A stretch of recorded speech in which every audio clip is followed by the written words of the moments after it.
நடிகர் திலகத்திடம் நடித்து காட்டிய கே.எஸ். ரவிக்குமார் கடைசியில் சிவாஜி சொன்ன ஒற்றை வார்த்தை ஆஸ்காருக்கு சமம். இதை பற்றின முழு விவரங்களையும் தெரிஞ்சுக்க வீடியோவை முழுமையாக பாருங்கள். உங்களுக்கு சிவாஜி கணேசன் அவர்களை பிடிக்கும்னா இந்த வீடியோவை லைக் பண்ணிவிட்டு நம்ம சேனலை சப்ஸ்கிரைப் பண்ணிக்கோங்க. வாங்க வீடியோக்குள்ளே போகலாம்.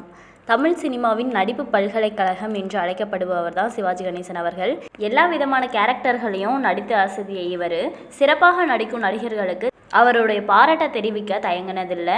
அந்த வகையில் இயக்குனர் கே.எஸ். ரவிக்குமார் சிவாஜி கிட்ட தாம் பாராட்டு பெற்ற சம்பவம் குறித்து பேசியிருக்காரு. தமிழ் சினிமாவின் பட்ஜெட் இயக்குனர், தயாரிப்பாளர்களுக்கு பிடித்த இயக்குனர் அப்படின்னு அழைக்கப்படுபவர் தான் கே.எஸ். ரவிக்குமார். ரஜினிகாந்த், கமல்ஹாசன் இருவருக்கும் நெருக்கமானவர். இவரையும் வைத்து படங்கள் இயக்கியுள்ள கே.எஸ். ரவிக்குமார் சிவாஜி கணேசன் நடிப்பில் இயக்கிய படம் தான் படையப்பா. ரஜினிகாந்த், சௌந்தர்யா, ரம்யா கிருஷ்ணன் உள்ளிட்ட பலர் நடித்திருந்த இந்த படத்தில் மணிவண்ணன், நாசர், ராதா ரவி உள்ளிட்ட பலர் நடித்திருக்காங்க.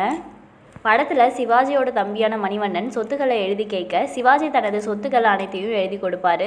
அப்போது தனது மகளாக நடித்த சித்ரா கையெழுத்து போடும்போது மட்டும் அழ வேண்டும். இந்த காட்சியை இயக்குனர் கே.எஸ். ரவிக்குமார் விளக்கி சொல்லும்போது நடந்த சம்பவம் குறித்து ஒரு நேர்காணலில் தெரிவித்திருக்காங்க.